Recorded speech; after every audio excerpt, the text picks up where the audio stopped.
Creators and marketers സ്കൂളിന്റെ ഈ ഒരു ബിൽഡിംഗ് പ്രോപ്പർട്ടി എന്നുള്ളത് ഒരു 100 വർഷത്തിന് മുകളിൽ പഴക്കം ചെന്ന ഒന്നായിരുന്നു.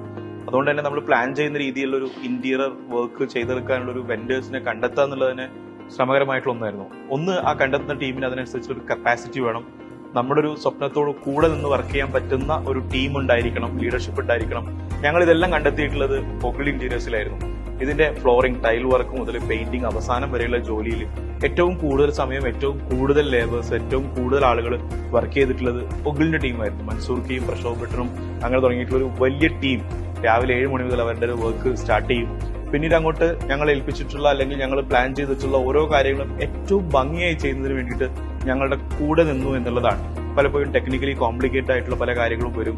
നമ്മൾ എക്സ്പെക്ട് ചെയ്ത അതേ രീതിയിൽ ആ തീം, ആർക്കിടെക്ചറിൽ ഒരു ഹെറിറ്റേജ് കോൺസെപ്റ്റ് തന്നെ അത് നിർബന്ധമായിട്ട് പോകുക എന്നുള്ളതും, അതേ സമയത്ത് ഇതിന്റെ ഒരു യൂസർ ഫ്രണ്ട്ലി ആയിട്ടുള്ള അല്ലെങ്കിൽ ലോങ് ടേമിലേക്ക് പ്രാക്ടിക്കലി പോസിബിൾ ആവുന്ന, ഇവിടെ വർക്ക് ചെയ്യേണ്ട ആളുകളുണ്ട്, പഠിക്കേണ്ട ലേണേഴ്സ് വരും, അതുപോലെ തന്നെ നമ്മുടെ കണക്ടിവിറ്റി, അങ്ങനെ തുടങ്ങി ഓരോ കാര്യങ്ങളിലും കോംപ്ലിക്കേറ്റഡ് ആയിട്ടുള്ള പല കാര്യങ്ങളും വളരെ ഈസി ആയിട്ട് ഞങ്ങൾക്ക് ചെയ്തതിന് വേണ്ടിയിട്ട് ഒഗ്ലി ഇന്റീരിയേഴ്സ് ഞങ്ങളുടെ കൂടെ നിന്നു എന്നുള്ളതാണ്.